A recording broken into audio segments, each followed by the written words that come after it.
Well, thank you all so much for being here this afternoon. My name is Elliot Engen, and I represent District 36A here in the House. And today we're going to talk about the SHIELD Act. This is a piece of legislation that I've been working on for quite a while. And before we get into any of the dense policy, I first want to give you a little bit of a backstory as to what led me to pursue school safety issues here at the legislature. It was 2012. I was in 8th grade. Yes, I'm dating myself. And it was December 14th. It was a Friday right before Christmas break. And I remember we were being rowdy in class as usual.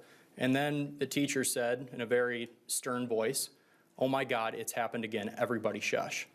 She flicked on the TV and we watched from the helicopter vantage point a bunch of students filing out of Sandy Hook Elementary School with their hands on their head. And it was the first time that I started to recognize my own mortality. It was the first time that I ever thought about the fact that a school setting could actually be an unsafe one. And that stuck with me. Fast forward to 2023, before I was even sworn in, I was researching some initiatives that Minnesota had taken when it came to school safety. And I stumbled across a podcast with Jason Polinsky, standing beside me here, on WCCO. And he was talking about a comprehensive, multi-layered approach to providing the resources needed to protect the students and teachers and staff within schools. And it was a perspective that I hadn't heard prior when we were talking about school safety. So I decided to reach out, thinking that I probably wouldn't get a return email. But sure enough, Jason said, "Yeah, come on down to Lakeville and take a look at what we've done here. Take a look at what we have created to give every student, teacher, and staff the shield that they deserve if the worst case scenario were to happen in a school." And I remember right after that tour, I looked at Jason and I said, "How isn't this in every single school across America?" And I meant it. I think that right now we're dealing with an issue that seems to be politicized right away. When a tragedy does occur, we have an instinct to go right back to that gun debate.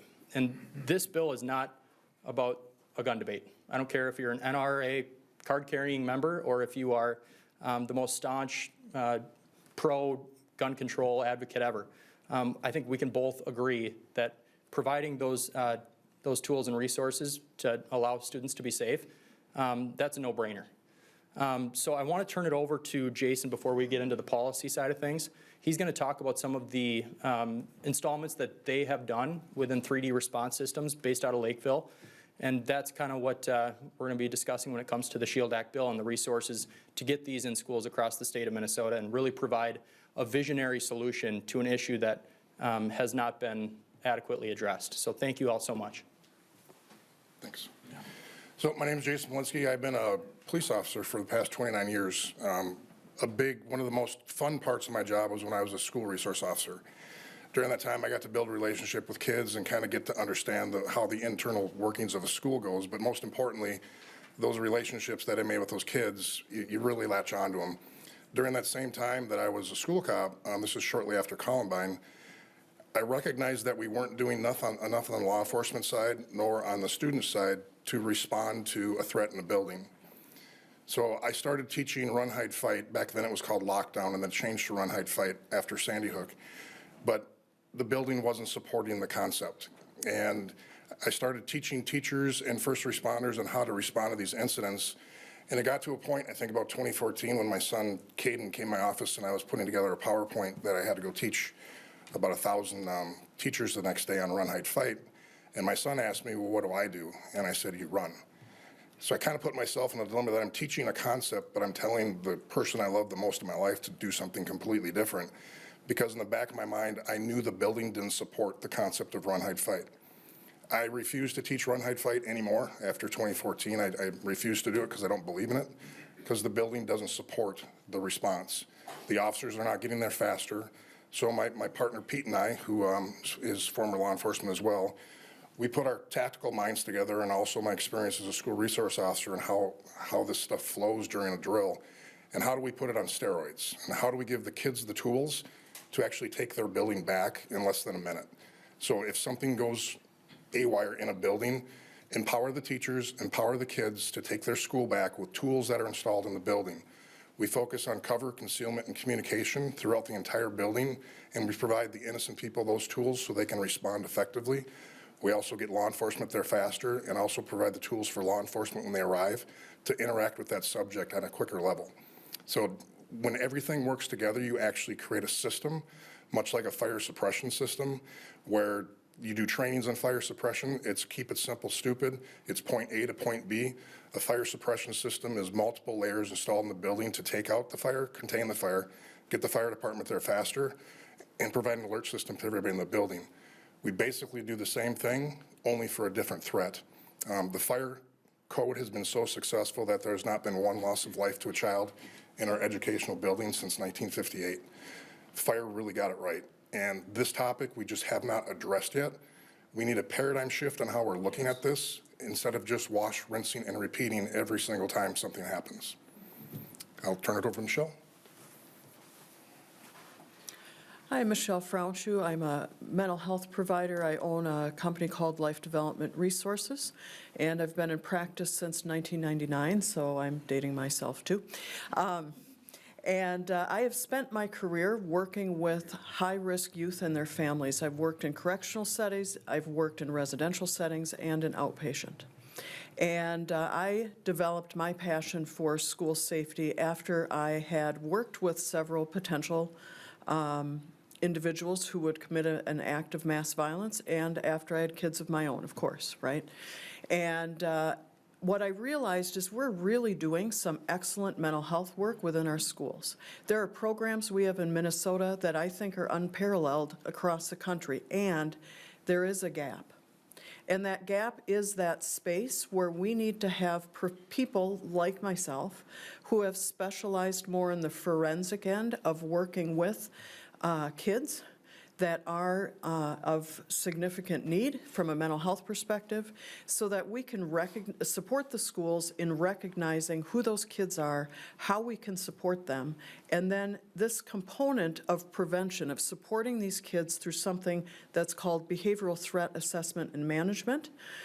We can couple that concept of helping our most at-risk kids, coupling that with the physical safety measures. So even if mental health doesn't get it right, or we miss a cue and an incident occurs, that child has an opportunity to continue to heal and go on with their life, and we aren't facing hundreds and hundreds of kids and families that have been dramatically impacted by a dangerous event occurring in a school. So I am a very serious supporter of this bill. And one thing that I want to reiterate here is this is not a bill about hardening schools. I think we hear that term a lot, and we automatically jump to the assumption that we're going to create a prison out of a school. Nobody wants that. Every single one of the installments that we list here in this bill are completely naked to the human eye until you need them. And we want them to be there. We want that shield in place if the worst case scenario were to come to fruition.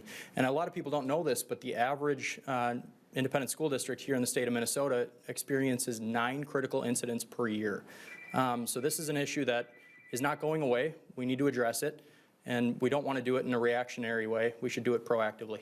So with that, I'll take any questions you guys might have.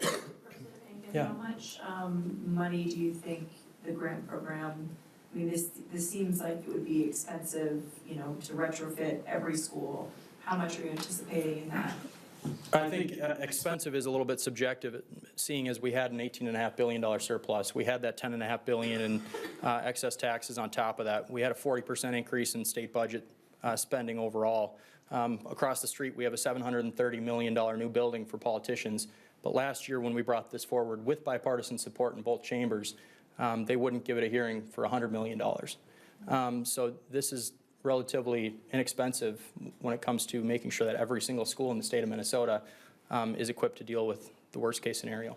Would it just be, you know, every school gets the same amount in a grant, or would it be just depending on what they're applying to you know, of that list that you have in your bill to apply to their school? We're actually looking at language right now. I'm working in concert with Mary Frances Clardy, who is a Democrat and has been supportive of this and signed on to it last biennium. And I really want this to be a bipartisan piece of policy. I don't want to steamroll this through and not have it get the votes on the floor. I think if we do work in good faith to iron out those details in committee, this thing has a real shot. So thank you. Any other questions? Awesome. Well, I have one question for Jesse here. So you go to Orchard Elementary? Orchard Lake Elementary. Orchard Lake? So that's in Lakeville, correct? Yeah, Do you feel safe at school? I do. Tell them why you feel safe at school. Here, I'll bring this down for you. I feel safe at school because we have the police button. And whenever there's an intruder, we haven't had one yet, but if there is one, then someone would press the police button and we would all shut off the lights, be quiet, and go into a corner. We would feel really safe, and, well, at least that's how I feel. And, yeah. Awesome. Nice job, Jesse. I Oh, yeah, you have another question? I just wanted to make sure everybody else got a chance to, Yeah. if there were some others. And this maybe is a question for, it's Jason, correct, right? Is there any other company that's doing something similar to this? I know that, the bill talks about like Yeah. a company that's been around for at least 2 years that offers these things. I'm just wondering if this is kind of the main one, or there are others that you're thinking. I'll speak to that. So we actually give the discretion to the School Safety Center to determine the list of eligible vendors who do have a background in conducting this work, and they're experts in it. We don't want, all of a sudden, organizations to pop up overnight looking to benefit from this. But I also don't like direct grant appropriations. So we want to make sure that we get this done right. I know that there are other vendors who provide some of the components that are listed within the bill, but 3D has demonstrated not only that they're doing it right, but take a look at Lakeville. I mean, taxpayers overwhelmingly supported the referendum to install this. And I think Minnesota taxpayers across the board would be willing to do the same. Are there any other districts that have done, used the system besides Lakeville? I Or think- something similar? Yeah, many have looked at it, and many can't afford it. And some of them can afford it, but they're not necessarily always prioritizing their dollars. You take a look at a football field at White Bear Lake, for example. It's $9 million for a new turf field, AstroTurf field. For a fraction of that, we could have this in every single building in the district. So we're looking at different funding revenue sources to try to get this done. Long-term facilities maintenance is something that we've discussed. Safe schools dollars, they're tough to come by, and it's still at that $36 level. And we know that that's also going towards mental health resources. So we don't want to expand the scope of eligibility for purchases under that, and take away or subtract from other necessary components of a comprehensive school safety plan. But I think we can get creative and find some funding here. Is that it? Awesome. Thank you so much, you guys. Really appreciate it.